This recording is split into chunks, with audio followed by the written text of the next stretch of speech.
Cartoons. गांव में खुशहाली थी। सबकी जिंदगी मजे से कट रही थी। लंबू और टिंगू भी कुछ न कुछ ऊट पटांग हरकतें करके जिंदगी के मजे लूट रहे थे। लेकिन एक रात अचानक कुछ ऐसा हुआ कि सब लोगों का चैन छिन गया। नींद हराम हो गई। जम्बूवंत गांव की सीमा से होकर घर आ रहा था। रात के 12 बज रहे थे और जंगल से अजीब अजीब आवाजें आने लगी थी। ये अजीब सी आवाजें कैसी है? आज तक तो कभी सुनी नहीं। एक बहुत बड़ी आवाज हुई, शायद पेड़ के नीचे गिरने की या फिर किसी वजनदार चीज के गिरने की। जम्बूवंत आवाज की तरफ बढ़ा। कौन है भाई? हिम्मत है तो सामने आओ। एक तेज हवा का झोंका आया और जम्बूवंत की तरफ घोड़े पे सवार होकर कोई आ रहा था। काले कपड़े, हाथ में नंगी तलवार और बड़े बड़े बाल।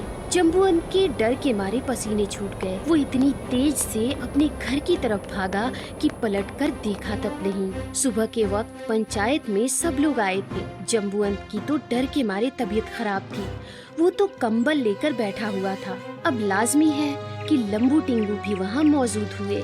हमारे गांव के आदमी जाम्बूवन कल रात को सीमा के यहाँ यानी दक्षिण से जब आ रहे थे तो उसने भूत देखा, ऐसा उसका कहना है। इस विषय पर चर्चा और हल निकालने के लिए हम आए हैं।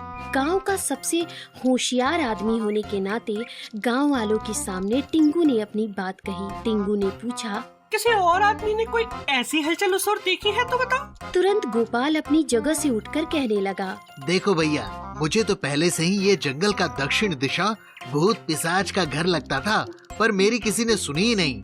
मैं गोपाल की बात से सहमत हूँ। वो जंगल गांव वालों के लिए सुरक्षित नहीं है। सबकी नजरों में डर नजर आ रहा था।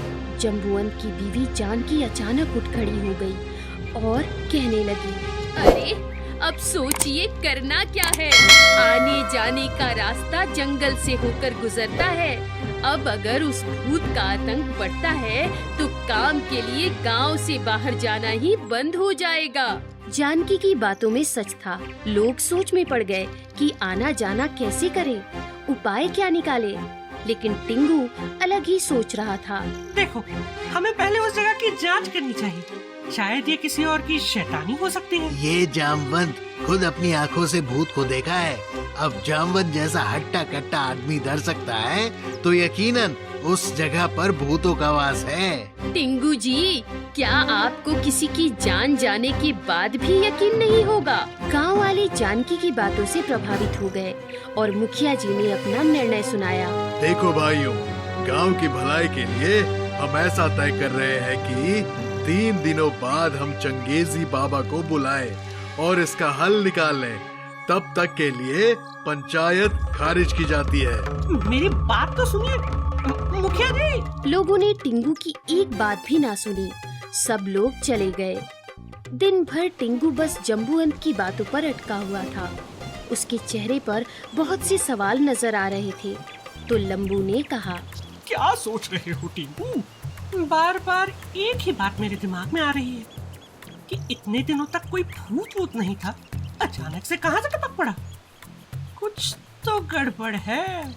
तो अब हमें क्या करना चाहिए? चलो हम जंगल में उस दक्षिण भाग की ओर चलते हैं। देखते हैं, कुछ न कुछ तो जरूर मिलेगा। लेकिन वहां पर तो भूत, अब ये वो भूत है ना। अरे भैया लंबू, अगर रात को किसी भूत ने तुम्हें देख लिया तो वो खुद डर जाएगा। और वैसे भी वहाँ भूत कुछ नहीं है। लंबू टिंगू दोनों लालटेन और लाठियां लेकर जंगल की तरफ निकल पड़े। रात चढ़ती जा रही थी। पूरा गांव भूत के डर से कब सो गया पता नहीं। दूर कहीं अंधेरे में छुपा हुआ जंगल नजर आ रहा था। चलते चलते दोनों जंगल के बाहर आ पहुँचे और लंबू ने फिर से टिंगू से कहा, टिंगू, फिर से एक बार सोच लो। हम उस भूत के राज्य में जा रहे हैं। अगर वो भूत अचानक से सामने आ गया तो हम क्या करेंगे? चुप बैठो, ज्यादा गड़बड़ मत करो। बस अपने आँख और कान खुले रखना और मेरे पीछे पीछे चलना। लंबू का जंगल को देखकर डर जाना तो लाजमी था, क्योंकि जंगल का माहौल पहले से ही डरावना लग रहा था। बहुत ज्यादा घना अंधेरा था। लालटेन की वजह से लंबू और टिंगू एक दूसरे को देख पा रहे थे, वरना कुछ भी देख पाना मुमकिन नहीं था। जंगल बिल्कुल जम्बूवंत ने कहा उसी तरफ नजर आ रहा था, मगर चलते चलते आधा घंटा हो गया, फिर भी कोई भूत नजर नहीं आया। भैया लंबू, ये भूत कहाँ भाग गया? छुट्टी पर चला गया क्या? यहाँ डर की वजह से मेरी हालत खराब हो रही है और तुम्हें मजाक सूझा है। मैं चला, मुझे नहीं रुकना है। लंबू जैसे ही जाने लगा उसका पैर फिसला और वो अंधेरे में कहीं गिर गया।